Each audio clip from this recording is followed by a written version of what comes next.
Hi there, Mike. Thank you very much for hosting us here today at Oxford University at the Faculty of Computer Science. I'm Russell Goodenough. I'm Head of AI for CGI's business in the UK and Australia. Mike, if I was introducing you to my colleagues, how should I introduce you properly? Well, my formal title is a bit of a mouthful. It's the Ashall Professor of the Foundations of Artificial Intelligence here at Oxford University. But I'm an AI researcher. That's what I do. That's fantastic. Thank you very much. Mike, you and I met almost a year ago where you were delivering the Royal Institution's Christmas lectures, which CGI sponsored last year.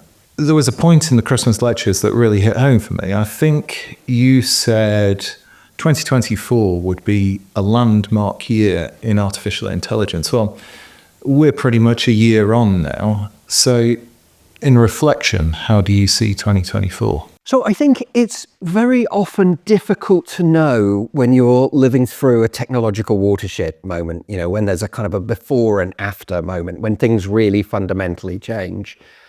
So in the early 1950s, just after the invention of the transistor, you probably wouldn't have realized that, something incredible had happened.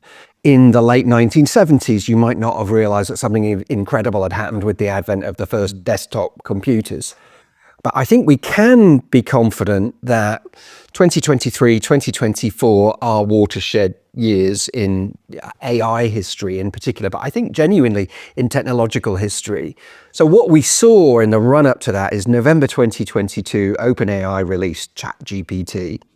And they'd released similar tools before that, but they'd only really been noticed by people like me, who have a professional interest in looking at these.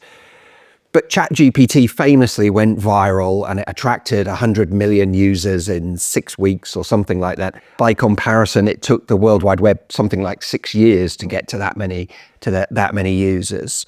And so it attracted an incredible amount of attention. And when we first met, that was the context. Everybody was just looking at this and sort of, wow, this is incredible what this thing can do.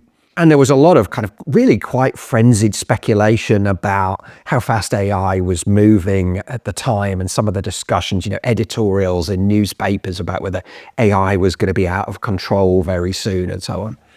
So I think a couple of things have happened since then. I think firstly, the debate has calmed down a little bit. It doesn't seem as frenzied. It doesn't seem as intense.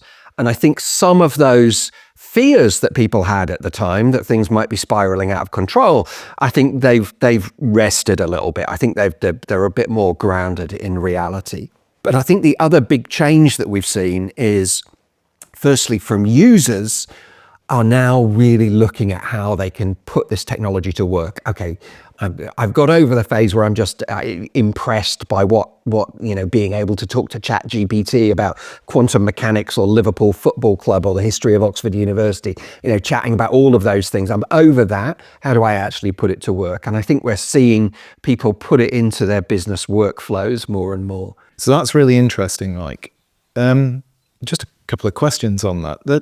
The diminishing of the hype and the overall raising of the literacy levels about artificial intelligence, do you think that's come about through express intent? Have we done that deliberately, perhaps as a consequence of things that have happened with the UK government or with the overall push for artificial intelligence coming from industry? So I think things have calmed down a little bit because people were kind of waiting in some sense for what the next big thing was with sort of bated breath. And we've certainly seen some impressive tools being released, but nothing that quite as dramatic as that first sort of sense of surprise when you first used ChatGPT or the like. So we haven't seen follow-ons that have been quite as big sort of step changes as those. And I think that's contributed to sort of calming the atmosphere a bit. Things don't seem to be rushing forward in the way that people feared they might be. Certainly from government, there's been an enormous amount of work in the UK, particularly around AI safety, and a huge mobilization of resources and initiatives around AI safety in the UK. So When we first met, there'd just been the first Bletchley Park Summit on AI safety that was convened by the UK government, and there'd been follow-ons in Korea and I believe in France and so on. And so that agenda has moved forward an awful long way and is now much more focused around very specific issues that the technology raises, which I think is very, very healthy. But then I think the other thing that we've seen is this, as part of the looking to how businesses can use it, we've seen an enormous mobilization of effort within businesses where people are asking, okay, what can this do for us? And getting people trained up, getting them to use it. Where can we fit this into our workflow? And what does this technology really do? How can it actually be useful for us? So, and I think as part of that, I think we've seen the kind of the level of literacy around generative AI rise, which again, I think is very, very healthy. I know that's definitely true for CGI. The last 12 months, we've seen AI enablement go from strength to strength. And yes, we've definitely had to work hard on AI literacy to make sure that that everybody in our business and probably everybody in our industry is familiar with state of the art. One of the other areas we touched on in the margins of last year's lecture, when I was worrying about how might I recruit to a team, where might we find resources, you commented on the nature of recruitment from universities. You commented on the nature of expectations of students as they move into a world of work. And could you reflect on that a little bit? As your thinking moved on in the year about the nature of work for a typical computer science graduate? So I am optimistic that computer science graduates will continue to have a good career ahead of them. I think we've certainly seen with Copilot tools that can write bits of code, I think we've seen evidence that they increase productivity in certain kinds of projects. In my experience, what those tools are very good at is, writing 15-line programs, a script to do something, like tidy up my file store or find all the files with this particular extension in my file store, that kind of thing. They're extremely good at doing that, but not good at putting together really large-scale systems like an operating systems like Mac OS or Windows or something like that. A long, long way, I think, from any AI that could remotely approach projects on that kind of scale. So I'm not overly concerned for the majority of computer science graduates. However, I think just anecdotally, in terms of the discussions that I've had with potential students, talking to just in the regular run-of-mill conversations that we always have with potential students, we are seeing some students being concerned that maybe actually in the long term, this is not going to be a good bet for their career, which is quite interesting. I'm optimistic. I think we're going to have far more demand for competent programmers than we're going to have supply. And I don't see generative AI replacing the bulk of highly skilled programmer jobs.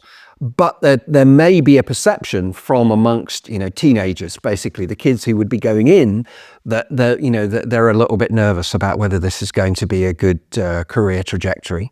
Some commentators have speculated in the year that as the artificial intelligence gets better at understanding, its reasoning ability comes forward, then there'll be less of a dependency for data engineers, data scientists.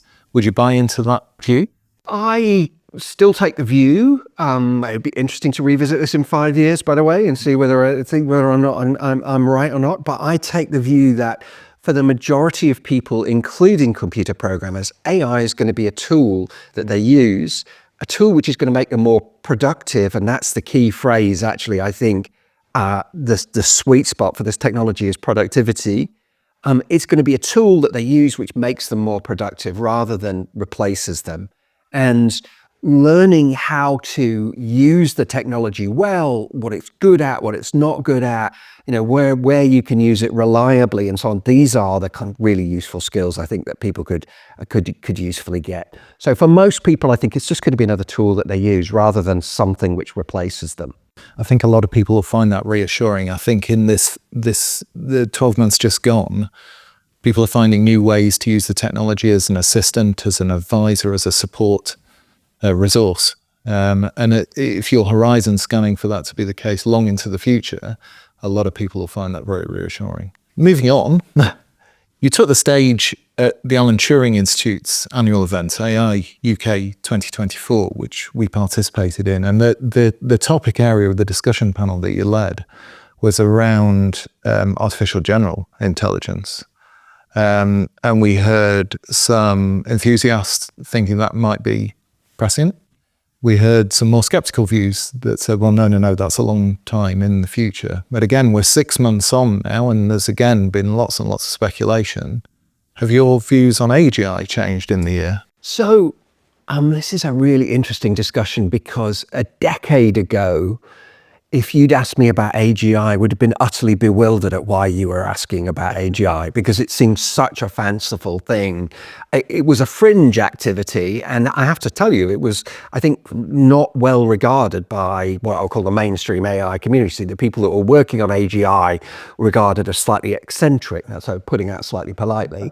What's changed, the reason that it's come on the agenda, is that with tools like ChatGPT and the like, they're not AGI, but they are general purpose. And they're general purpose in the sense that they don't just do one specific thing. They can help you with a very, very wide range of different tasks. They can translate, they can help you analyze a Shakespearean sonnet, or answer questions about a Shakespearean sonnet. They can tell you about quantum mechanics, and they're general in that sense.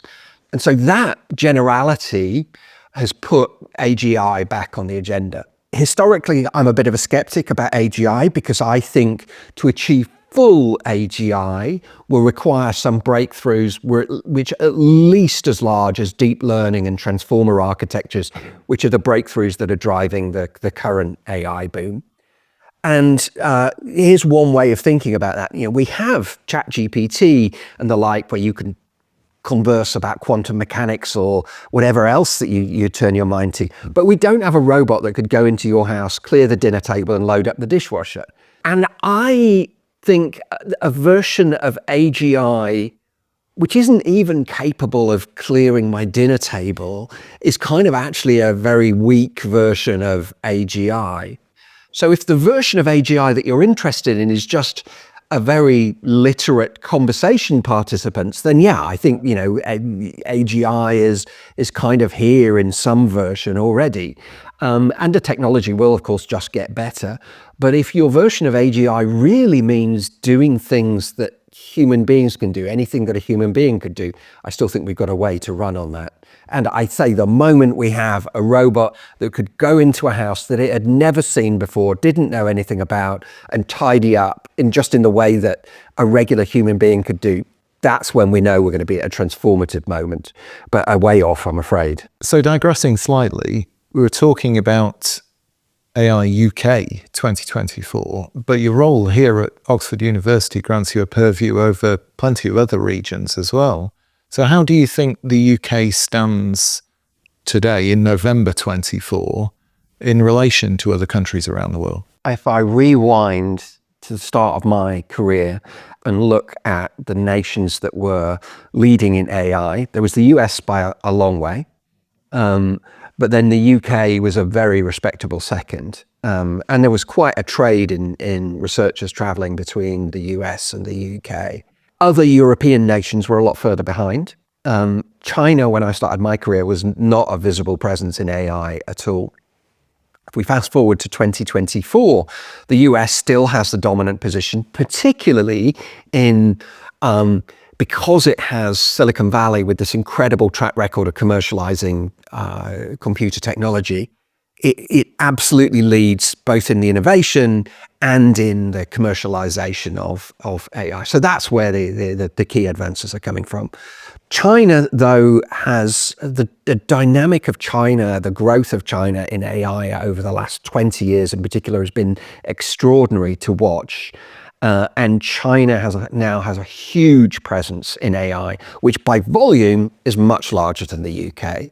So we've certainly, I think, been overtaken in those rankings by China. If you just look at terms of rankings in terms of volume of research published in the top venues, the ones that are highly refereed and highly sought after. But the UK is still very respectable. I think it's probably still in third place. But the big difference is that a number of other nations have caught up. And Germany, I think, has caught up. Germany, France, the other European nations have caught up with the UK and are now, I think, much more competitive than they were 40 years ago, let's say. So the international dynamic, I think, has changed really quite a lot. And for China, I mean, the very obvious advantage that China has is just scale. I mean, the UK can't compete with China's scale. Where we do compete, I think, is in terms of quality. So we had 2 Nobel Prizes awarded for AI work a couple of weeks ago. Jeff Hinton and a team from DeepMind, one for physics and one for chemistry, and both British teams there, and that's a very big marker of the quality. So the UK still absolutely has the quality. The other big thing that's happened over the past year, of course, has been the push for AI safety. And the UK has been determined to spearhead the push for AI safety internationally. And so we've seen a number of other nations internationally following suit, essentially establishing their own AI safety institutes. My understanding is that the UK's AI Safety Institute will be put on a legislative footing. It will have, legal status, and is going to be a very prominent feature of the landscape in the UK AI scene going forward. I think internationally, one thing to look out for in the years ahead, where I suspect we're going to go internationally, is that we're going to have European, North American AI, which is heavily regulated, very tested, quite safe to use, with no rough edges, so that you can't harm yourself on it very easily. And then we're going to have the rest of the world AI, which is much less regulated, much more, many more sharp edges to it, much less well tested, and so on. And so I think the world's going to split, or to put it one way, I think we're going to have this very heavily regulated AI that in North America and Europe and so on, and kind of Wild West elsewhere. I suspect that that's how things are going to fall out. Wow, that's a really interesting perspective. Thank you.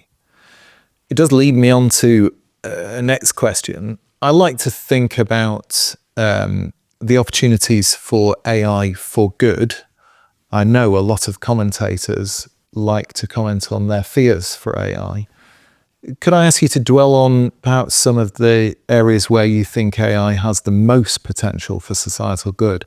And what are the things that you worry about? So I'd pick up on 2 areas where I think we're going to see AI really being a force for good. I think one is healthcare. It's just so prominent. And there are so many different applications in healthcare. For example, I'm wearing wearable technology, which is pretty much first generation of a watch. Within 20 years, imagine the distance that the mobile phone technology has moved within 20 years, and now think about how far this kind of technology will move in 20 years.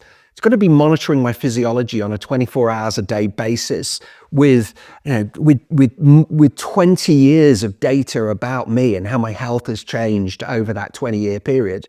And now multiply that by the population of planet Earth and think what you can do in terms of healthcare with kind of data sets like that. Obviously, there are risks, private data and so on that you need to be very, very mindful of. But that's going to be an extraordinary resource. And I think AI really has the potential to transform an awful lot of healthcare. So I'm genuinely very, very excited about that. And I have a lot of colleagues who work in AI and healthcare who are really, their focus is, not about AGI and that kind of thing. It really is about how AI can improve healthcare for enormous numbers of people. And you occasionally hear people say, well, I don't want an AI doctor. I want to talk to a human being. Frankly, that's a very first world concern. The AI has the potential to get healthcare out to people the choice isn't between a human or AI, it's between AI and nothing. And so that I think is really exciting. So that's one area, AI in healthcare. The other one, which we're already seeing right now, is AI for science. And what AI is going to do here is just multiply the rate of progress. We're just going to see scientific development speed up. And so again, in the healthcare domain, we're going to see the development of new drugs and new treatments and so on. We're going to see that multiply. We're going to see, we're going to get much better notice of the emergence of new pathogens and illnesses and emerging trends in society just by the ability to analyze very, very large data sets with AI. So science is going to accelerate, and I think that's also going to be very, very interesting to see. And what makes you worry? Where would your greatest fears be? Lots of things to worry about. One, going back to 2024 and reviewing the year, at the beginning of the year, if you'd asked me that question, I would have said we're going to go into elections in the UK and the US, and I was really genuinely very concerned about large-scale AI-produced fake news, disinformation, and the like. And I was really worried that we were just going to drown in fake news stories. That didn't pan out the way that quite the way that I feared. We certainly saw those, but not on the scale that I and a lot of other commentators were concerned about. That fear hasn't gone away, but it didn't materialize this year at least.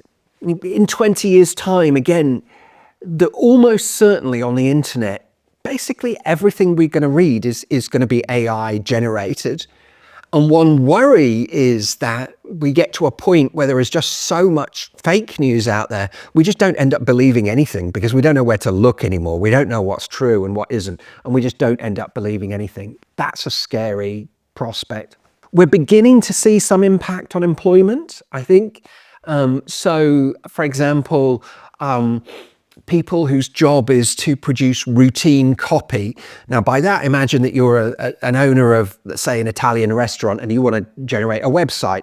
At the moment, what you'll probably do is go and hire somebody from the gig economy to write the content that goes on your website. You'll give them some menus and a few ideas, and they'll come and take some pictures and write some copy for you, and possibly even also generate the website.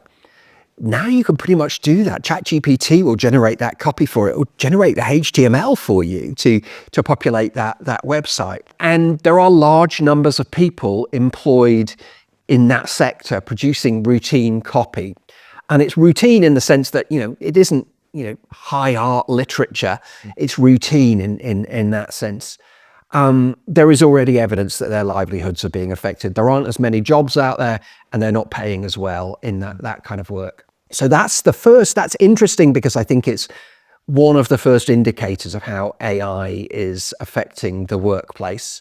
We've seen other stories about redundancies arising through AI.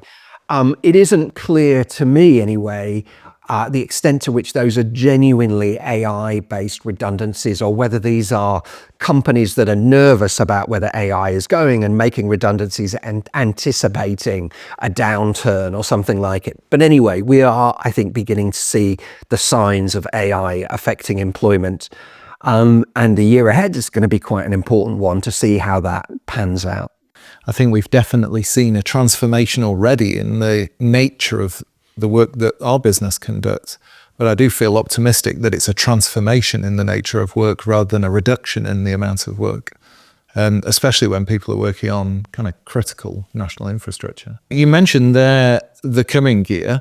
It's an expectation on commentators that you make predictions for the coming year. So 2025, is it going to be another landmark year for AI or otherwise? The technology is impressive technology and it's not going to go away, but that doesn't mean there won't be a bust. And I would not be at all surprised if we saw some kind of bust next year, just because the levels of speculative investment are so insane, just incredible amounts of money pouring into the technology. And at the moment, with companies struggling to know how they are going to get a return on that investment. And one of the issues here is that the technology is not just expensive to build, it's expensive to run. So by analogy, I mean, a regular Google search here, restaurants in Oxford, that kind of regular Google search is so optimized that the cost of a single query like that is very, very, very low. And search like that can be sustained, the business model for it is advertising. But if you're talking about generative AI, a similar query or conversation on generative AI might be 100 or 1,000 times more expensive. And then it doesn't look like advertising is going to pay for that. So what is your business model going to be? And I do think we are seeing businesses now, after that initial excitement of just being impressed with the technology, moving on to say, okay, what's the business model? Where are we going to get the return on investment? It's very powerful, but actually, how are we going to get people to pay for it and get that return on investment? Sort of what we're seeing is a kind of scattergun approach where this technology is being embedded everywhere in the hope that companies manage to find the killer app, the one that's actually going to pay, but no great confidence that they know what the killer app really is. At least that's my impression for where I'm sitting. Does that then offer the way forward with AI? Is it down to individual exploration of finding the business case for AI? I certainly think that what the future of AI for the next few years is not going to be, a robot that you have a conversation about Liverpool Football Club with. That's not what it's going to be. It's about AI, generative AI, and other AI, because generative AI is the glamorous AI of the moment, right? But as we know, there's endless other applications of AI technologies. It's just that generative AI is the one that gets all the attention at the moment. But AI is just going to be embedded everywhere. Everywhere we make a decision, it's going to be embedded into the fabric of our lives. And very often we won't even realize it's AI, but it's going to be there in the background. And if we do it right, then it's going to enable us to live smarter lives, and it's going to help businesses to be more productive and to be more efficient, to make better products and services, and so on. That's the opportunity. But for the next year, I wouldn't be surprised if we saw some kind of downturn just because the level of investment is so high. The big question is, how deep is that trough going to be? Mike, thank you very, very much for, one, for hosting us here at Oxford University, and two, for offering us your insight. It truly is invaluable. Thank you very much, Mike. Thank you so much. It was great to chat.